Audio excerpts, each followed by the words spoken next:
Anyway, I was in Barcelona last year, and got it up, was it last year? April this year. And had an opportunity to meet with Oscar, our speaker today, and also to see the cool pinball scene in Spain. Games you can only find in Spain. So Oscar was so instrumental in getting me hooked on these games that after his talk, we wanted to go next door and see about 25 games that were brought in from Spain on a 20-foot container. So, direct from Barcelona, I am pleased to introduce our speaker today, Oscar Terrell. Oscar? Okay, hello everyone. As he said, my name is Oscar Terrell. As you can see here, I'm here to give a speech about pinball in Spain. Title is History and Science. I think it's going to be a lot of history and a few science, I can tell you. But I hope you like it. Hope you're not disappointed. A few words about me, pretty fast. I'm a pinball collector, player and enthusiast. I grew up with pinballs because my mother bought me my first pinball when I was 5. It was a small size pinball, a lot of cling and clank, but it was fun until I broke it. And then my father took me to the arcades when I was small. This is one of the main memories I have of my father taking me to those arcades. This picture is myself around 2 years ago. I had a place with a lot of machines, around 50, from years 90 to 2004, which I had to sell because I had some issues with the authorities, and they made me pay a lot of money because they thought it was not a private collection, it was a business. I tried to defend this, I couldn't, so I had to sell them. It's okay. So now my collection is basically this one. This is at home. This is my private collection. It's like 5 years terms, being 2 premiums, 3 pros, and 1 title in. So to combine a little bit my catalog. I'm very happy with them. I travel to USA almost every year for personal reasons, and now I do it also for pinball. It's a good excuse to come to the US because there's pinball everywhere, in every corner. Well, when I was coming here to Chicago, I didn't think to come to the Expo. It was a coincidence. I sent a mail, Bridget answered me, and they were coming to Barcelona. We meet there, we did a lot of stuff in Barcelona. So he told me, why don't you make a speech in the Expo? So here I am, and I'm very excited to have this unique chance. So far for myself, let's see how much the audience knows about pinball in Spain. For example, one simple question, which year would you guess the first pinball machine was ever built in Spain? Do you know? Can you guess? 73. 73, that's pretty late. 65. Pretty late. 57. Late, a little bit late. Okay, I'm gonna tell you, it's 1953. It's an old story. Then how many Spanish pinball manufacturers do you think existed? And exist, because we do have one, which is Quetzal from this morning. And still, how many producers, manufacturers do you think existed in this history? How many? About 10. 10 you said? Okay, let me show you the figure. Yeah, be careful. No, I'm saying that the story of, I was even myself surprised when I started investigating how strong Spain was in pinball in the 60s and 70s. For example, how many pinball models, not machines, but models were built? 68. 68. one each. That's good. I like it. But you could say it's more or less that, which is not more or less because I really count them. I increased in 2 because Quetzal presented 2 more pinballs that I did not know. So it's above 600 models. So imagine how many pinball machines we created there. Do you know any manufacturers? Any names? Call your name. Come to your mind, any brands, companies? No one? Maresa. Which one? Maresa. Maresa is a good one. Maresa is a good one. And I think it's only bigger than Maresa, it's only Play Magic. This is one of the bigger ones. Does that 600 include copies of American design? Of course. I'll talk about that. There's a lot of copying here. A lot. The 4-1 is Petaco. It's the small name for short name for Procedimientos Electrónicos de Tanteo y Color. It's so difficult, crazy. They had to find out this name, Petaco. Actually, Petaco was so famous that pinball machines were named after petacos. I have bought a petaco. Oh, yeah. Means, you know, it was a generic name for pinball in Spain. We're so famous. So, just a few logos that you can find in the pinball machines, Spanish pinball machines. Maybe some are ringing a bell somehow. Maresa, very important. Automáticos del Llobregat, very old ones, but Recreativos Franco, Cirsa, Sonic. So sometimes you don't know that they're coming from Spain, actually. You've been seeing them. Now, the next slide is a little bit overwhelming, but it's just to say how many machines and how many companies were existing in Spain throughout the years. They are ranked by number of models they produce. You see Playmatic, it's on top, based in Barcelona. Most of them, Barcelona, Madrid, all the time. Few towns out of that. A lot of companies, a lot of models, a lot of years, from the 50s into the late 90s. So this is just for, if you get a copy of this presentation, so you can know exactly, because this took me a long time to really compile. Okay? Actually, you have Ketfell down there on the second table. It says only one pinball and it's 3 already. So they are our stern. Okay, because in Spain we love soccer a lot. I think you know that. It's our favorite sport. I wanted to have a few statistics between Madrid and Barcelona in terms of how many companies were in Madrid and Barcelona. We were pretty even, 32 to 28, so 50-50. In terms of models, I think Madrid is the winner with more than 50% of the models created. But as you can see here, almost 90%, over 90% was concentrated in the two main countries of our, two main cities of our country. So, we go on, and here's where we start talking about the history of pinball in Spain. You have to understand that Spanish history is not easy. We had a civil war between 36 and 39, which led to a very long dictatorship, which of course made things more complicated. So the country was extremely poor, and people had nothing at home, no comfort, no nothing. So bars were the best meeting places because they were warm, there was radio, there was television, and it's where people used to meet because it was way more comfortable in the bar than at home. So this is where the first machines were starting to come to those bars, and they came with between 45 and 49. You can see it's right after Second World War, because they came along with U.S. soldiers in the U.S. military bases that were created in the country. We have a few of them still. They were known as the million machine because it was the amount of points you needed to achieve in order to have a replay on the machine. It was very difficult and expensive to import those machines from the US out of the military means, let's say, because there was a lot of taxes and paperwork, and the dictatorship was not easy, it was not allowing so much to get this kind of machines being imported. So from the 50s and on, a lot of copying was going on, as he said. And the first machines were starting to be copied, and they had no materials at all. There were no materials available to build machines. So people were dismantling phones, telephone materials, and with those materials they were building pinball machines. In fact, one of the companies who started was Villares Córdoba. They were doing billiards, pool, nothing to do with pinball at all, not even electronic. And this is why when they built the first machines, people will call them electronic billiard, because they thought it was an electronic way of playing billiard in a way. Then directly the copying got into a next level. Maresa, for example, started copying really like replicas, all the US pinballs. But this helped really to explode. The manufacturers explode, mainly in Madrid and Barcelona, as I said. And also pinballs were the door for other gaming and leisure machines. The bars became operators, then small arcades, and then large arcades. So really this boosted a lot. It was a very powerful sector with various expos, like this one, not as big as this one, but you can see down here that there was even a magazine on that area dedicated to pinball, so quite a lot.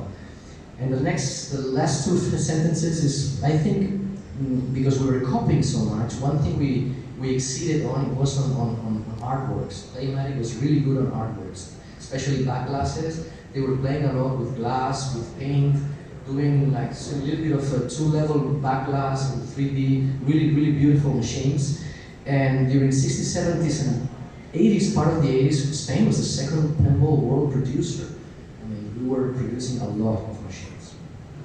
So, but machines and pinball is not only about things, about machines, it's about people. And I want to present to you two persons. First one is this guy here called Eulogio, who dedicated his whole life to the pinball business. He was worker number 34. He worked at Petaco starting '62, and he designed many machines. He later worked in different companies. I like of him what he said about this business. He said machines were handmade. Machines were assigned to one guy. It was not a line of production. So one guy was responsible from A to Z to do everything on that machine. So each machine had a unique builder's touch. They were manually screwed, and despite they were using gloves, hands were destroyed at the end of the day because they did not have the screws with the star. It was only a line screw, so they had to really work very hard to screw all the machines. The cables had no colors, they had to use marks on the cable tips. And also when delivered to location, machines were supervised for weeks until they had one error per week, which was considered normal. And this is where they stopped supervising. He also said that the pinball builder should not be evaluated by the boss in the company, but by the player itself, because it's the one who drops the coins. And he said, he was looking at the players and said machines were successful as long as players were shaking the ass when they were playing. He said, pinball is an exciting and magical energy trapped in a cabinet based on chasing the ball and never being able to fully control it. And that energy comes from the player, but the problem is sometimes he does not know. Petaco in 1977 was the top-selling pinball company in Europe. They exported 500 machines a month only to Germany, so it was more than the US itself. So pretty impressive. The second person I want to talk to you about is Jaume Sanauja, which Rob had the chance to meet in Barcelona, which to me is a living gaming history. This is himself when he was in 1960 around maybe 10 or 11 tops. After school he went repairing machines, and he's himself a couple of years later, probably with a similar machine. And just to talk a little bit about him, he's the second generation of a gaming business family. His father had a rental car business called Miami, then he switched it into a bar. The bar became an operator, then he had arcades, and then he created this little bit of an empire of gaming, which he himself, Jaume, boosted completely to one of the top gaming companies in Spain. It's called MGA, and it's like competition from Tirsa, which is a huge company in Spain. And as I said, as a kid he was repairing pinball machines. He had his school books in a little bag and with all the tools inside, with his bicycle. He was going around the little villages in a very chilly outside Barcelona. He said materials were extremely poor, and he had to all the time do tricks so the machines were not falling down. Also, a lot of people were stealing the coins from the machine, so he had to find out ways not to be stolen. And at the moment, he's one of the top machine collectors in Spain. I'll show you a few pictures later. He has a private museum and a private collection, which is absolutely astounding. And the proof is right here. The first two pictures on top is his private collection. It's pretty new. I don't know how many machines he has there. Maybe, I don't know, maybe 300, 400, 500. And this is only 2 lines, but the place is huge. This is the higher level. On the lower level, he has arcades and slot machines. And it's all new. It's fantastic. The pictures on below are the private museum he has. It's really like a very nice place to walk by because there's jukeboxes, slot machines, pinball, arcades, gaming history in one place. It's private, so but it's open once a month for friends. But if one day you come to Barcelona, maybe we'll open for you. So, and then Rob told me, show pictures. Okay, here we go. I'm not gonna comment all of them. All of these pictures I'm showing you come straight from the collection of Jaume Sanauja. I put here a little bit time-wise the different machines, producers, and years. And you can see here in the first period how strange they were. They were like little prototypes with no back glasses. This one first was from Villares, Córdoba, so probably made with these telephone materials. And yeah, I mean, you have here the names and the models and the years. And I think I'm just gonna go and pass the different pictures through. If you get a copy of this presentation, go ahead, be my guest. There's a lot to see. This is one page dedicated to Talleres Llobregat. Also old machines, you see there is a line of production. You can see the art is very similar. Very nice machines, and especially this collection has impressive machines. They are in super state. More machines, now getting more into the 70s, more the typical electromechanical look of the different machines. Beautiful machines. Here we got, I want to point out one machine here. It's Rey de Diamantes, which is the replica of King of Diamonds, which is, I would say this electromechanical machine is one of the most desired machines, most searched machines electromechanical in Spain at the moment. Even being a copy of King of Diamonds. It's so good that everybody wants to have a copy of that. So, more machines. There's so many, you see below, Playmatic, Petaco, main names are repeating all the time. If one day you get to see this museum, you'll see all of these machines live. Rob did, I think he liked it. So, more machines, I don't know. There's no way to point out any special machine, they are all great, as you can see here. So you can realize how many machines were made in Spain. The fourth one I like very much to play because it's a little bit sort of a bowling and this drop-down targets, very fun to play. And more. A lot of machines, really, a lot of history. We're getting more into the late 70s, beginning of 80s. You can see machines are starting to switch into more modern appearance.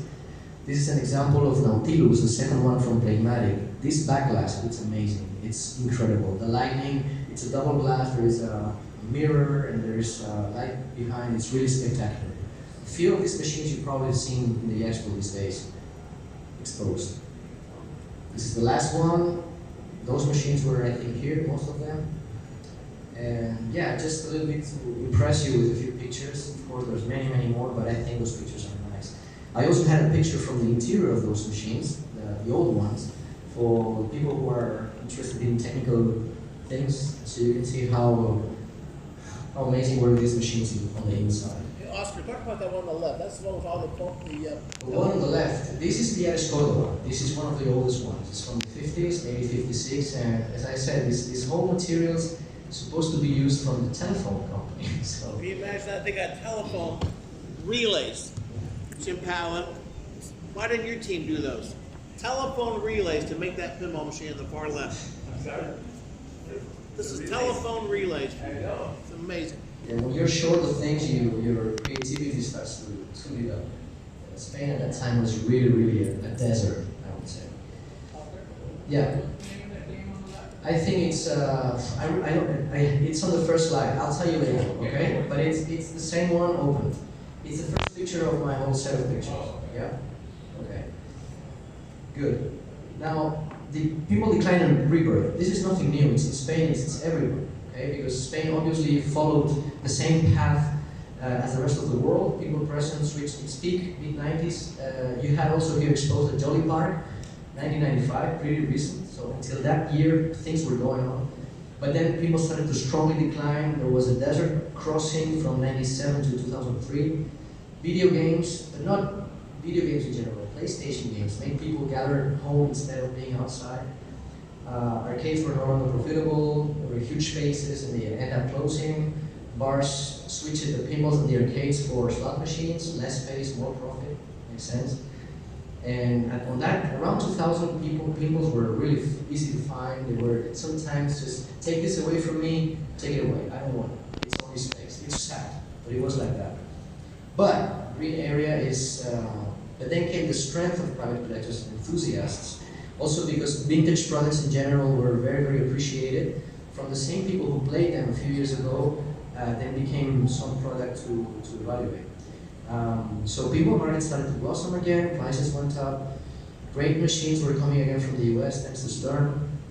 And also gaming companies, also the thing of the shopping centers, the malls were also opening and exploding in our country. They were having these gaming companies like Sanauja's company, they were opening bowling places with arcades, and they also were putting pinball machines inside. Now we have clubs, tournaments, dealers, resellers, players. Pinball is really back. And to show you that, I'm going to talk about tournaments in Spain. We got plenty, we got many. I'm going to show you a few ones. First one is Madrid's tournament, it's called T-Map. The second one is Barcelona, T-BAP.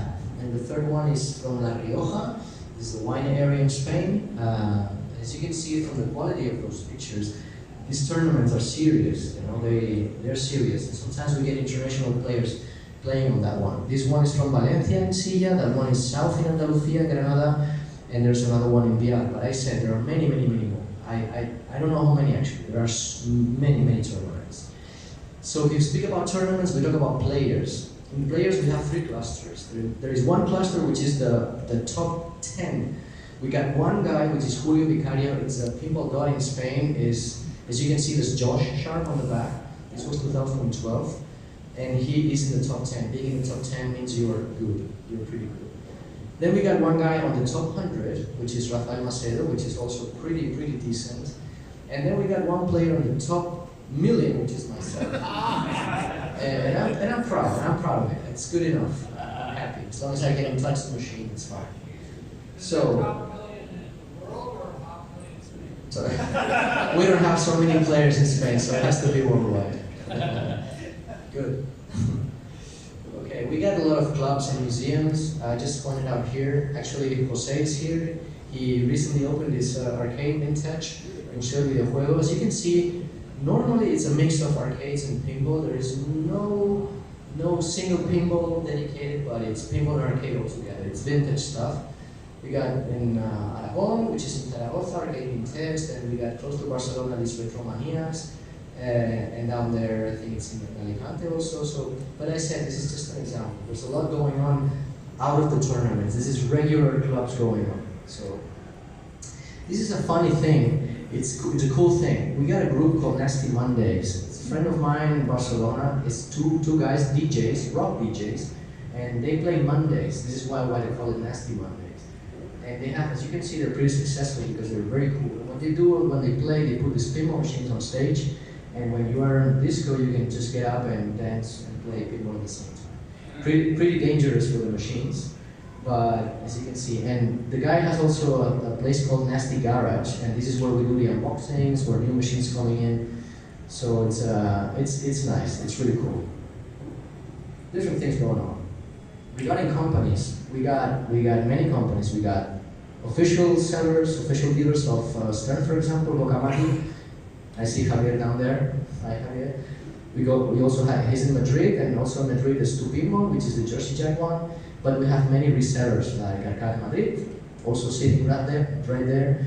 We got STR, which is a guy which is probably, he's gone through all the machines in Spain because he's a super guy repairing and fixing and restoring. And a lot of machines are going through STR, Orlando. And of course we got Quetzal, and Pinball Project, which is selling spare parts on pinball. So a lot of companies in all different levels are operating around pinball in Spain at the moment.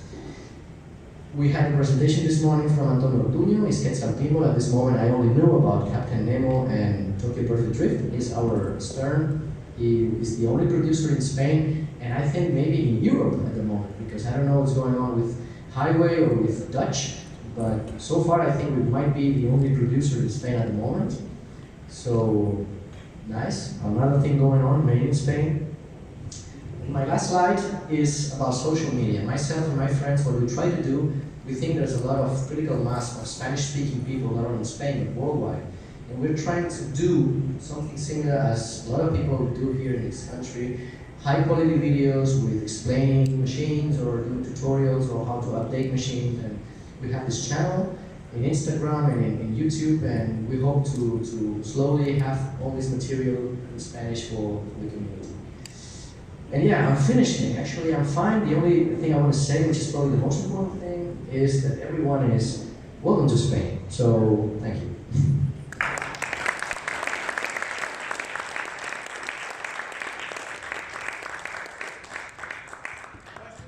Yeah, you can make me any questions you want. The smaller companies do games from American Pinball or Spooky ever make it into Spain?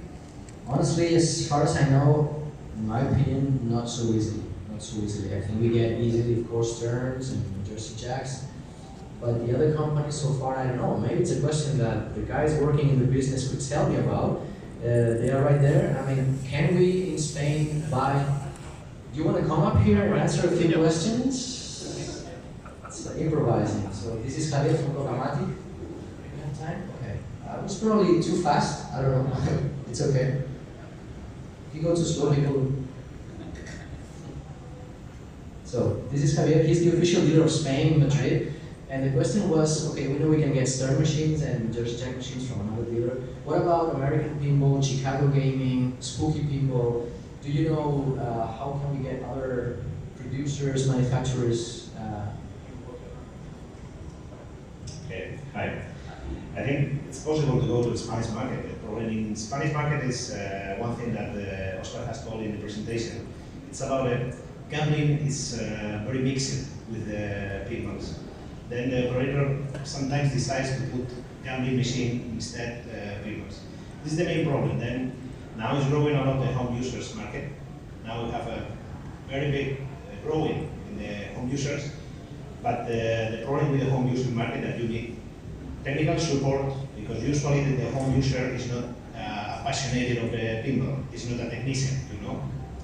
Then it's a little bit difficult because Spain is really I think it's a big country and it's not easy to give this support. In any case, people start loving pinball. Pinball is generating a new business regarding what the people likes at home. And I think it's opportunity to all the manufacturers. Obviously, we are working with Stern for the last 20 years. I think it's a chance to go. Spain now is growing a lot. Because the economy is not better than previous years, obviously. But I think it's more people that doesn't mind to invest in have a pinball at home. So for both of you, this morning Netzel showed their play fields for all in English. Is that the expectation that your pinball comes with the English language because it's originally American product? Is that fine, or would you Wow. prefer? But the question is not for me. It's probably for Quetzal, not for me. I don't know. I don't know which is the target market for Quetzal. It depends on the player. Myself, I have all machines in English because I like it to be authentic in a way, the voices and everything. Regarding the pinball, sometimes you can switch the language, so some of the text, sometimes the voices can be translated, so that's fine. But I think it's probably not a big deal for the people if they're playing in English or not. But yeah, they can switch. From what I've seen playing pinball machines in Spain, they are translated always if you can do that.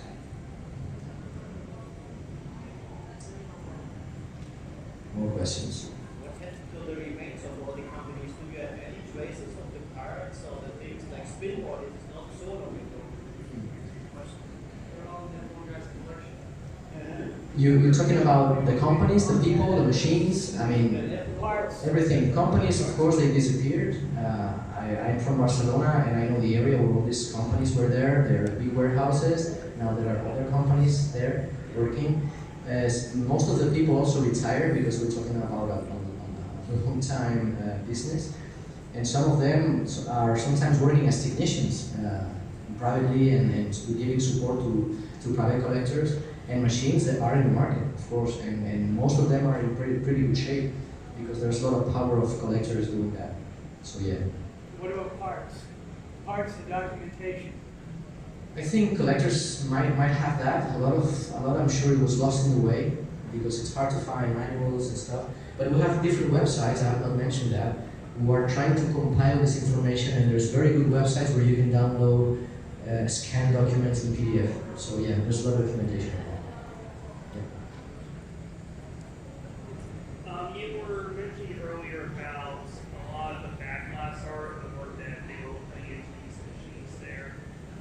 Like for example, the room next door is some paper machines, hopefully I'm pronouncing it right, that have a lot of like early gorgeous sort of like 80s, 70s, 80s, like classic fancy style art to it. Were those art like originally made for those tables then? And so you have to know like who are the artists that I think they are. I think, as I said before, I'm not sure if that was the reason, but we try to excel, especially a few companies like Playmatic, into having a very special appearance. So to be different from other machines. They said probably machines look a little bit alike, and especially Playmatic, we're investing a lot of money on the extremely nice Playmatic. There's a few machines that I can name now, but really, if you have a chance, probably my pictures you will find. Think about Zaccaria in Italy, something similar. You look at the Zaccaria pinball and the the whole cabinet and the whole artwork is like overwhelming. It's like kind of crazy with so many colors, and I think they were trying to be different from the others by putting all this artwork on the machine and to compensate all the copying we were doing. Yes, I guess. Yes, all original. Yeah. Well, Megatron is here. They can really see that. Yeah. Payment, total payment. Yes. Yes.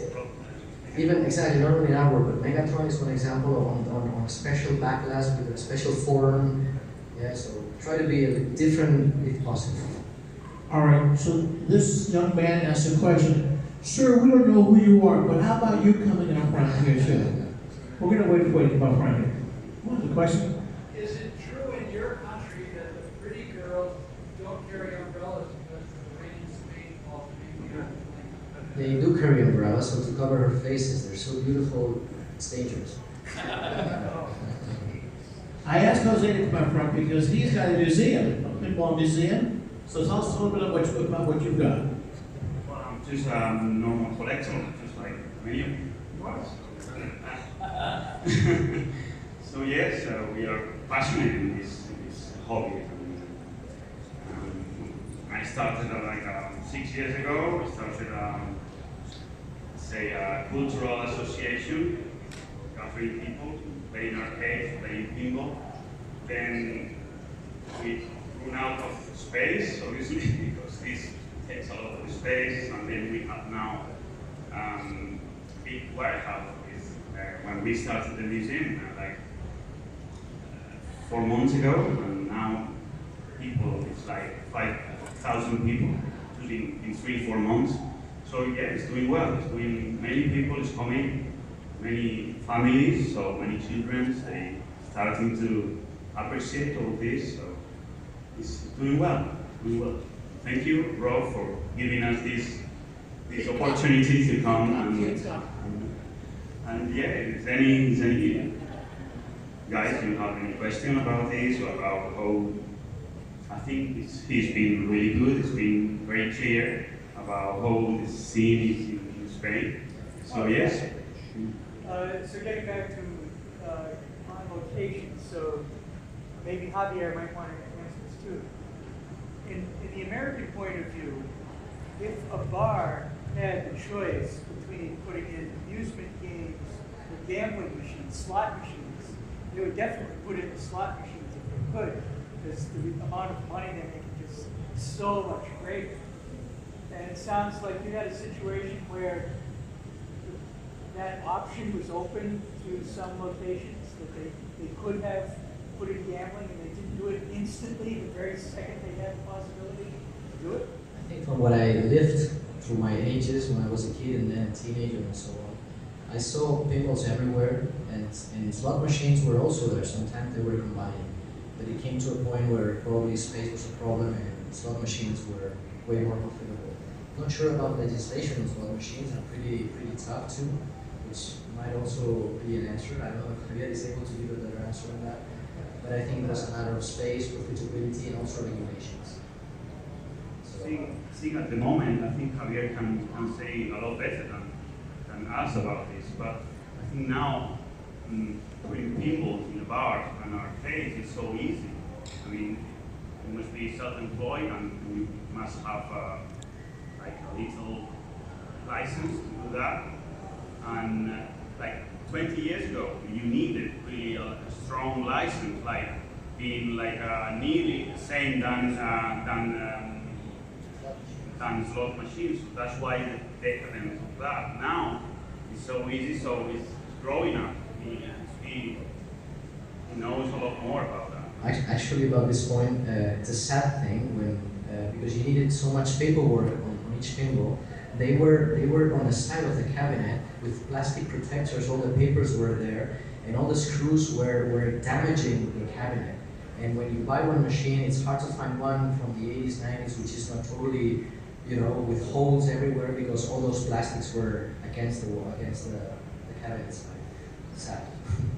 And another interesting point was after they take the machine out from the place, the operator, they needed to finish that machine, not able to resell it.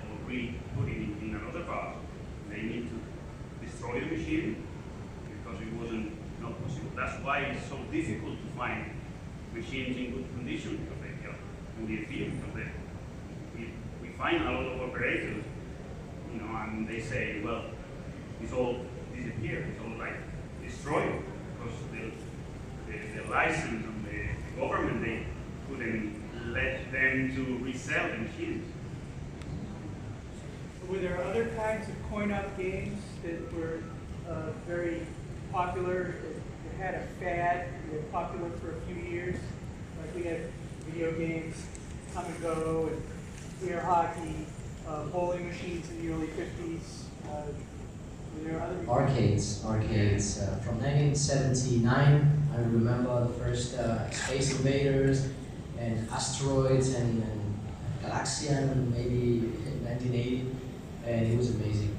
There was a lot. all the American products? All the American products, of course, Pac-Man and all that, all the Galaga, all these games were right there. But for a while, they were combined with pinball. It was great to find a little bit of everything: slot, arcade, and pinball. Yeah, that was very, very fun. In arcade, there are also little examples of Spanish industry in the arcades, like Javier on Cocamati. We have some unique arcade machines from Spain. Javier had some from his father, I guess. We have been 50 years in the market.